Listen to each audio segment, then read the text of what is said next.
Hey mga bro, maghanda na kayo para sa mga balitang magsisimula ng dumating mula sa dagat.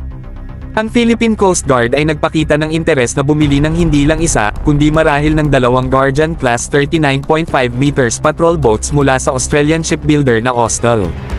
Kahit na medyo mas maliit ang mga barkong ito kumpara sa kanilang mga Japanese counterpart, huwag ninyong babalewalay ng kanilang laki.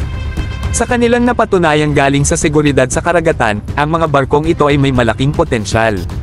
Bukod pa riyan, sila ay nagpakitang tao na sa pag-escort ng mga supply boat sa delikadong karagatan, nagtatayo ng sariling pangalan laban sa anumang banta na maglakas loob na tumawid sa kanilang daan. Ngayon, keto kung saan ito mas nakaka-interes pa, mga bro. Ang mga barkong Guardian Class ay orihinal na disenyo bilang bahagi ng Pacific Maritime Security Program ng Australia, na layuning palakasin ang mga kakayahan sa karagatan ng mga bansa sa Pacific Island.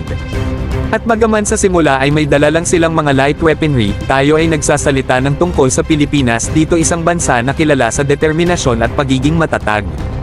Sa tamang pagsusuri at budget, sino ang magsasabi na hindi natin sila maaaring lagyan ng seryosong puwersa?